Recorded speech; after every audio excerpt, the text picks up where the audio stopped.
Good morning, Dr. D. I think Hey, we Kate. have quite a different topic today to jump into, and I'm really excited. I think it's going to be a refreshing topic.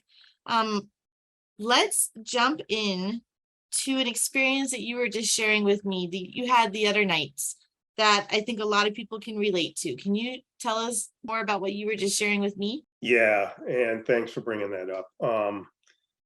Yeah, I was just out back on a nice evening. It was dusky, and there's a lake behind my house, and I was having a cigar, sitting there, rocking in my rocking chair.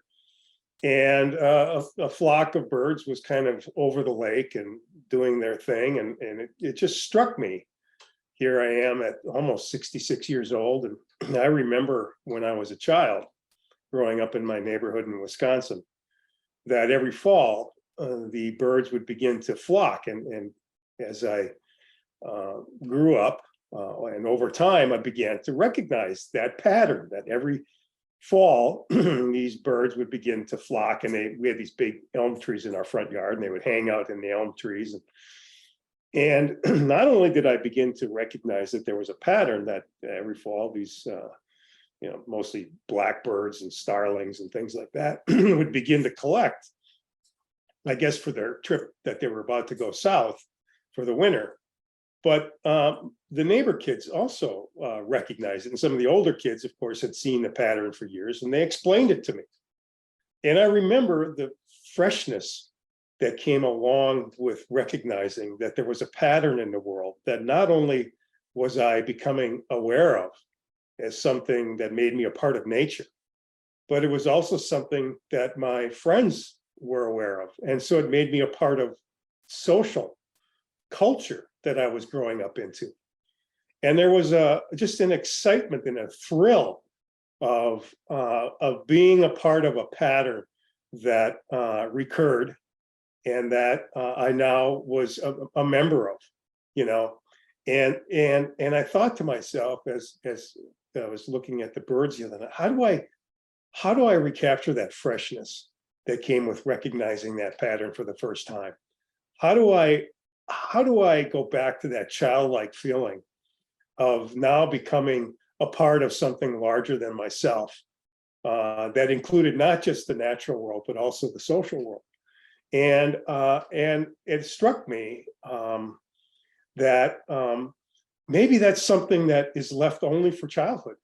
That's the time in life when we are most open to those kinds of momentary experiences that enable us to see those patterns and enable us to connect.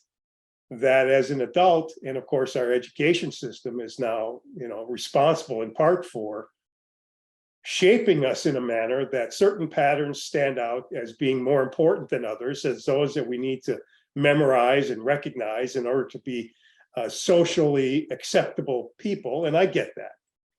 But during that process, we also lose the capacity for that wonderment that comes from being a part of a larger pattern. And so partially what I'm working on now is how do we recapture that sense of wonder and that sense of becoming linked to patterns that are greater than what we currently are, and I think you can still do that.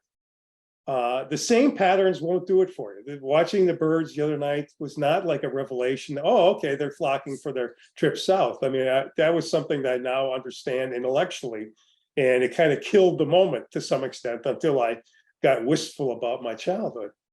But perhaps we have to expand ourselves into areas that take us outside of our career, vocational kind of understanding, and give us a connection to something greater. And that may be through poetry, it may be through music, it may be through studying esoteric scientific kinds of patterns, right? So I'm reading again in quantum reality and quantum physics as a means of kind of hoping that something will give me that aha experience.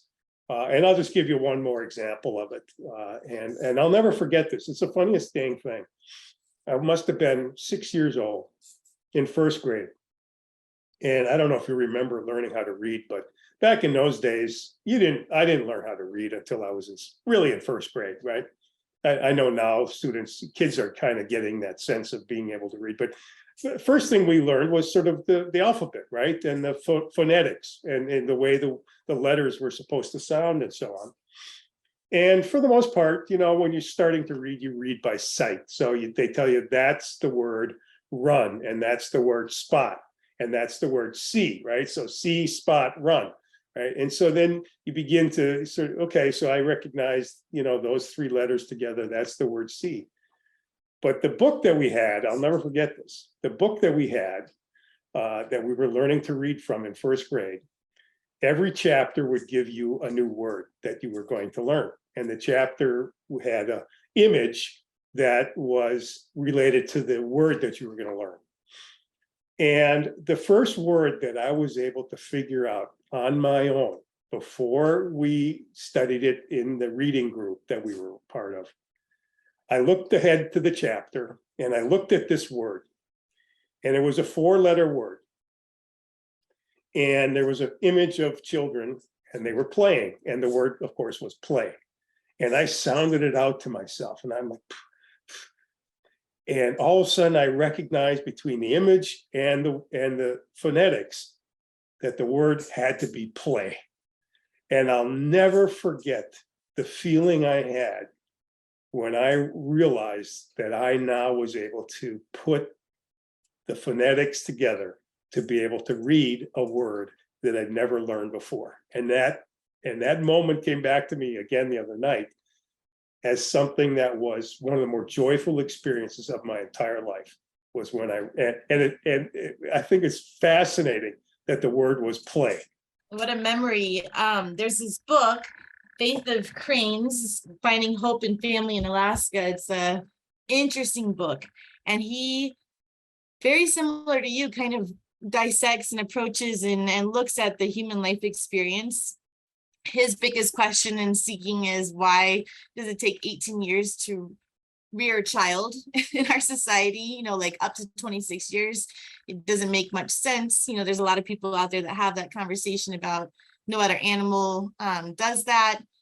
And he concludes in his book that it's only for the sake of wonderment, that the reason why adults take so long with their children take so long with their adults, is to recapture wonderment in the adults. Because in those moments with their children, they have curiosity for the first time in 30 years. They have, they're present in a way that we're not forced to be present in our daily lives.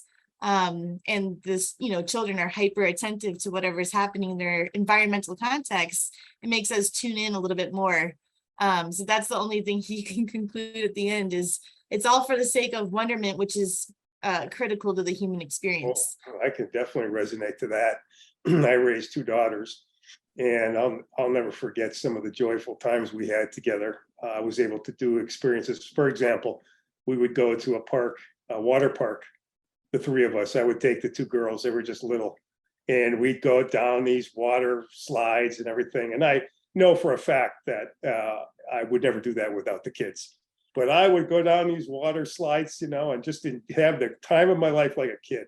So yeah, I get that having kids and extending that childhood experience helps us recapture some of that. But why do we need to have children in order to have these childlike kinds of experiences? We don't have to act like children anymore, but we can have a childlike experience. There's a new book that has not yet been released, but the theme of it is fantastic.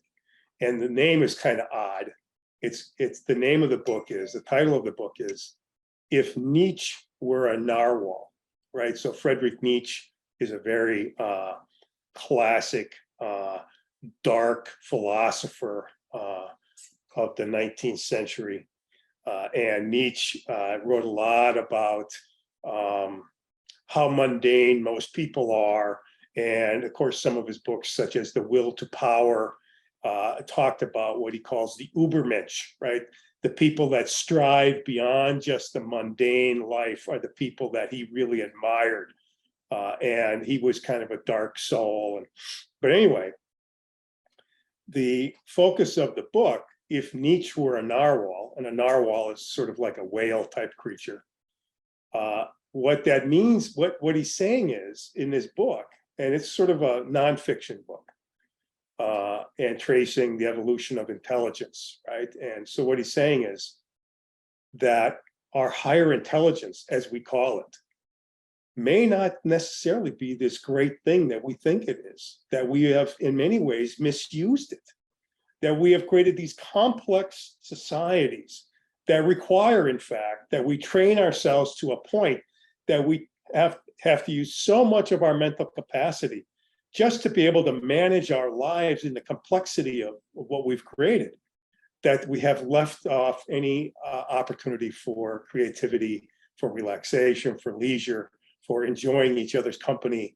When I think about it, and there's different societies have different perspectives on this. And if you've traveled in Europe, you know that generally Europeans look upon the American and the Western, sort of the American way of life as being kind of chaotic, frenetic, 40-hour weeks. And Europeans want to have a little bit more laid back, sense, and longer vacations and things like that. So we do have some contrasting kinds of cultures out there that we can certainly measure against one another for human happiness and so on. There's experiments that are going on, if you will.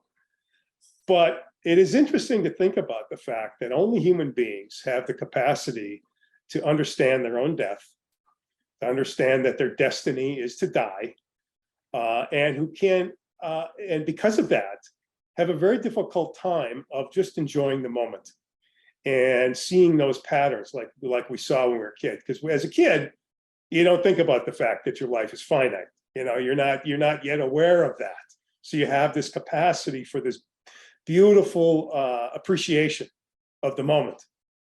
As adults, we recognize, oh my God, and of course, every single moment that we're alive, our time left is shorter than it was the moment before.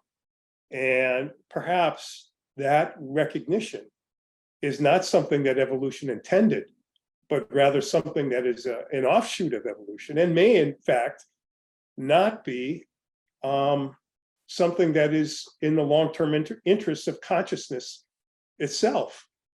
That as a species, we may wipe ourselves out because of that existential angst that we have now evolved to understand and fear, I guess, right? It's the anxiety. And many philosophers have tried to capture what that means, that existential dread that lies beneath every living thing, right? Is that it may die. We're the only ones we're the only species that recognizes that. I also think, when we talk about the K-16 education system, we don't deal well with ambiguity and uncertainties, and we don't teach for that. Yeah. When I was in Peru, we went to, before we went up, we just got to Cusco, and above Cusco, there's a ruins there called Sacsayhuaman, and they're not as famous as Machu Picchu and some of the other ones there, but we went up, and these are room-sized boulders. They're just massive, and they sit on top of one another perfectly. You can't even get a knife into the crack between the two of them. And I remember asking the tour guide, who is really incredible. He's 22. He spoke like 6 languages, all self-taught. I asked him, how in the world did this happen? And he had no problem just looking at me. It was a great answer. I don't know how many times you've been asked that, but he said, sometimes things in life are not meant to be answered. Like some questions are just, they're not, and this is one of them. And that, I was probably 18 at the time, but I had true wonderment in that moment, like I had as a child. And he was right. It's like, I hope they never dispel the mysteries of the moon and other things. There's some things that just need to remain there to continue to make us wonder, right? So what happens there? What happens to that? And Yeah. Partially it's because of the way that we assess human beings, and we begin to recognize and begin to I think internalize that life is sort of like this big test, this big exam. And I'm always preparing for an exam. I still wake up in the middle of the night with this nightmare that I haven't studied for some class that I'm taking, right? And I mean, I haven't been in school now in over 30 years, and I haven't taken a test, certainly probably in 35 years. And yet at the same time, it's still something that is a nightmare for me. And I think a lot of people that have gone through graduate school and other things and took their education kind of seriously, they developed and internalized that rhythm of learning and then testing, learning and testing, learning and testing. And I always rebelled against that, as you probably can well appreciate, and tried to learn on my own. I found learning on my own was always more thrilling for me than having to sit in a classroom and reproduce something, which I never was very good at. I just like to explore. So the library was my sanctuary. It still is my sanctuary. It is this place where I discover wonderment again, reading now in quantum theory and some other areas that are very fascinating to me, including studies of consciousness and the human mind and how it works, the free energy principle from Carl Friston. And I'll just leave one more thing today, and everybody should take a look at this that watches our podcast, and that is the great TED Talk that was done by Sir Ken Robinson. And Sir Ken comes onto the stage near the end of, I think it was a TED event, and there were many. This was a massive TED event. This is one of the big ones, not a TEDx. This was a TED event, right? So these, Tony Robbins and Al Gore and, all kinds of well-known speakers were there. And so Ken comes on at the end and says, I want to summarize kind of what we've learned, and he's hilarious, by the way. He's got a great sense of humor. But he goes through, how education basically has crushed the creative spirit in our children. And that it is, in fact, the creative spirit that is going to get us out of the conundrums that we have created with our, he always says that most of us, he has this funny comment that it seems like the goal of education is to create university professors, right? And he says university professors live their lives from the neck up and slightly to one side, right? So that means that mostly we are analytic thinkers. And he's right about that it seems like the goal of education is to spit out at the end, if it's really grinding away well, a bunch of university professors who live their lives from the neck up and slightly to one side. And our entire system is built kind of for that. And of course, it repeats itself because university professors come back and teach. And of course, they're teaching what they know and what they've been through. So he gives an example, and I don't want to give away the last story, but he gives the example of a child who was not oriented towards that type of education and instead had other fluencies that were not recognized in the K-12 system in which he was being brought up. And he ends his talk with this story, so I don't want to give it away, but it's a fascinating story about an individual. And of course, this story can be multiplied millions and millions and millions of times. An individual with an aptitude that was not a fit with the current K-12 structure, but who became a world-renowned person and entrepreneur when she found how to nurture that aptitude. And how many people do we crush that aptitude, that unique aptitude, because we are all going through this monolithic system. So please do go and look up Sir Ken Robinson. It was a 2006 TED Talk that is going to be something that is timeless, I believe. And it's a 20-minute, and you won't regret seeing what he has to say, hearing what he has to say. I'm gonna go look it up right now. So, Yeah. And it's crazy that 20 years later it's still relevant because probably Still not much relevant. has changed. Nothing has changed. Yeah. Well, I love talking with you about recapturing joy, about the human experience, and I'm looking forward to connecting next week. Thank you. Thanks, Kate.